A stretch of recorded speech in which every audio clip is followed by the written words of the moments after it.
بسم اللہ الرحمن الرحیم۔ السلام علیکم۔ ڈائنامک استاد کے پلیٹ فارم سے خوش آمدید۔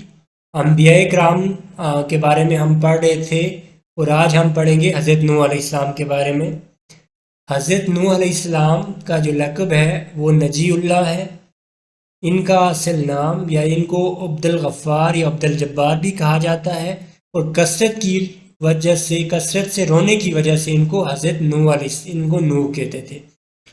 قرآن پاک میں ان کا ذکر 43 مرتبہ آیا ہے، جبکہ 28 صورتوں میں آیا ہے۔ سورہ نوح ان کے نام پر ایک سورت بھی ہے قرآن پاک میں، اور یہ 29ویں پارے میں ہے۔ ترتیب کے لحاظ سے اس کا نمبر 71 ہے، جبکہ اس میں 28 آیات ہیں۔ انبیاء کے نام پر قرآن پاک میں 6 صورتیں ہیں، وہ آگے ہم پڑھیں گے۔ ان کو آدم الثانی بھی کہا جاتا ہے، اور ان کو شیخ الانبیاء بھی کہا جاتا ہے۔ 50 سال کی عمر میں ان کو نبوت ملی تھی، جبکہ 950 سال انہوں نے تبلیغ کی تھی۔ ان کے ماننے والوں کو ضعفاء کہا جاتا ہے، مطلب غریب لوگوں نے ان کی بات پہ لبیک کہا تھا۔ ان کے ماننے والے تھے غریب لوگ، جبکہ نہ ماننے والے الملا کہا جاتا ہے۔ ان کی جو قوم تھی وہ قوم بنو راسب تھی، وہ عراق میں تھی، اور ان کی قوم 5 بتوں کی پوجا کرتی تھی: ود، سوا، یغوث، یعوق اور نصر۔ اور یہ کہا جاتا ہے کہ اس سے پہلے یہ کوئی نیک لوگ تھے جن کی بنا پہ لوگوں نے بعد میں بت گھاڑ لیے تھے۔ اور مکہ والے جب اہل عرب جو تھے، جب ان تک یہ بت پہنچے تو بنو کلب کا جو بت تھا وہ ود تھا، بنو حذیل کا بت سوا تھا، اور جو یغوث تھا وہ مدلج کا بت تھا، قبیلہ تے کی ایک شاخ۔ انم کا بھی یہ بت تھا، یعوق ہمدان کا بت تھا، اور جو نصر تھا وہ حمیر کا بت تھا۔ اور جو نصر تھا وہ گدھ کی شکل کا تھا، یعوق گھوڑے کی شکل کا تھا، یغوث شیر کی شکل کا تھا۔ ان کے 3 بیٹے تھے جنہوں نے ان پر ایمان لایا تھا، اور ایک بیٹے نے ان پہ ایمان نہیں لایا تھا۔ ٹوٹل یہ 4 بیٹے تھے: حام، سام اور یافس، انہوں نے ان پر ایمان لایا تھا، اور کنان یا یام یہ نافرمان بیٹا تھا، جبکہ ان کی بیوی نے بھی ان پر ایمان نہیں لایا تھا، اس کا نام وائلہ تھا۔ اہل حبشہ اور افریقہ حام کی اولاد ہیں، سام کی اولاد میں عرب والے ہیں، اور یافس کی اولاد روم، اور ایک روایت کے مطابق چائنا، ترک، یاجوج ماجوج بھی یافس کی اولاد ہے۔ جو کشتی سب سے پہلے انہوں نے بنائی تھی، یہ بھی کہا جاتا ہے سب سے پہلے کشتی کس نے بنائی تھی، تو حضرت نوح علیہ السلام نے بنائی تھی۔ اس کا نام ارک تھا، وہ 30 ہاتھ اس کی اونچائی تھی، اور اس کی 3 منزلیں تھی۔ اس پر ٹوٹل 80 لوگ سوار ہوئے تھے۔ 3 منزلیں تھی، ایک پہ انسان تھے، چرند پرند تھے ایک پہ، اور ایک پہ جانور تھے، حشرات وغیرہ۔ اور سب سے پہلے پرندوں میں سے جو پرندہ سوار ہوا تھا وہ طوطا تھا، اور جانوروں میں سب سے آخر پہ جو سوار ہوا تھا وہ گدھا تھا۔ خشکی کی تلاش میں پہلے کوے کو بھیجا گیا تھا، اور بعد میں کبوتر کو بھیجا گیا تھا، کیونکہ کوا واپس نہیں آیا تھا۔ کشتی سے اتر کر یہ سمانین کی بستی میں آباد ہوئے تھے۔ یہ کشتی پر 10 محرم کو سوار ہوئے تھے، جبکہ کشتی پر ٹوٹل 150 دن یہ رہے تھے۔ طوفان نوح کا آغاز ایک تندور سے پانی نکلا تھا، وہاں سے ہوا تھا، اور جو کشتی تھی وہ ترکیہ میں کوہ جودی پہ آ کر رکی تھی۔ ترکیہ کا پرانا نام ترکی تھا، اور اس پہاڑ کا نام ارارات پہاڑ بھی اس کو کہا جاتا ہے۔ وہاں سے نیچے اترنے کے بعد جو سمانین کی بستی میں آنے کے بعد سب سے پہلے انہوں نے انگور کی فصل کاشت کی تھی، یا انگور کو کاشت کیا تھا۔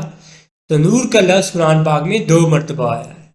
کشتی کی تعمیر پر انہوں نے 120 سال لگائے تھے، اور لکڑی گوفر وڈ جو لکڑی ہے اس سے وہ کشتی تعمیر کی گئی تھی، اور اس کشتی پر 35,000 انواع کے جوڑے بھی سوار کیے گئے تھے۔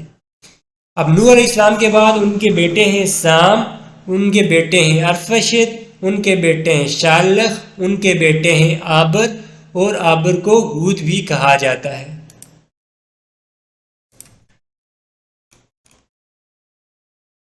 اب حضرت ہود علیہ السلام کے بارے میں ہم پڑھیں گے۔ حضرت ہود علیہ السلام کا ذکر قرآن پاک کی 3 سورتوں میں 7 مرتبہ آیا ہے، اور قوم عاد کا ذکر، ان کی قوم تھی قوم عاد، اس کا ذکر 10 سورتوں میں آیا ہے۔ عاد عربی زبان میں بلند و بالا کو کہا جاتا ہے، یہ بہت لمبے بڑے قد والے لوگ تھے، اور جبکہ یہ احقاف میں رہتے تھے۔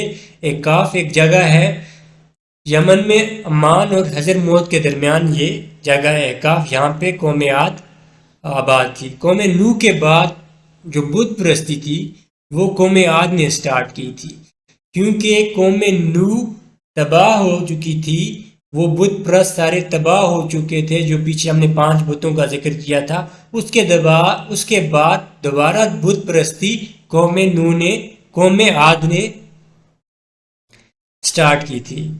ان کے 3 بت تھے، سمدہ، سمودہ اور ہتار۔ انہوں نے تقریباً 50 سال تبلیغ کی تھی۔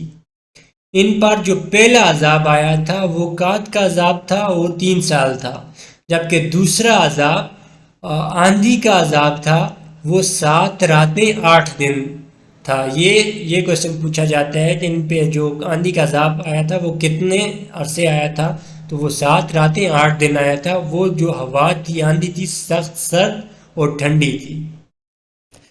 ہود علیہ السلام اس عذاب کے 50 سال بعد تک بھی زندہ رہے تھے۔ ان کا جو بادشاہ تھا وہ شداد تھا، اس کا جو ایک باغ تھا باغ ارم بھی کہا جاتا ہے، وہ عدن کے علاقے میں ان کا محل بھی تھا، اور اسی شداد نے اپنی جنت بھی دنیا پہ بنائی تھی۔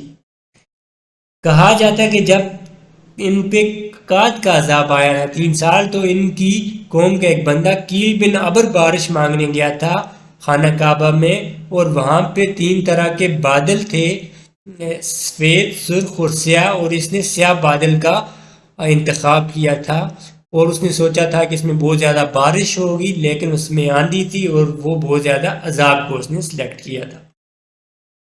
قوم عاد کو خلفائے قوم نوح بھی کہا جاتا ہے، کیونکہ یہ نوح علیہ السلام کی قوم کے بعد آئے تھے، اور ان کا ذکر اس کو سورہ اعراف میں خلفائے قوم نوح کہا گیا ہے۔ ہود علیہ السلام کے نام پر ایک سورت بھی ہے قرآن پاک میں، اور اس کا نام سورہ ہود ہے۔ یہ پارہ نمبر 11-12 میں ہے، جبکہ اس کی ٹوٹل 123 آیات ہیں۔ ہود علیہ السلام کا جو مدفن ہے یہ حجر موت میں دفن ہے، اور سورہ ہود کا جو نمبر ہے قرآن پاک میں وہ 11 ہے، سورہ یونس کے بعد آتی ہے۔ تو نیکسٹ لیکچر میں ہم حضرت صالح علیہ السلام کو پڑھیں گے۔ Thank you so much.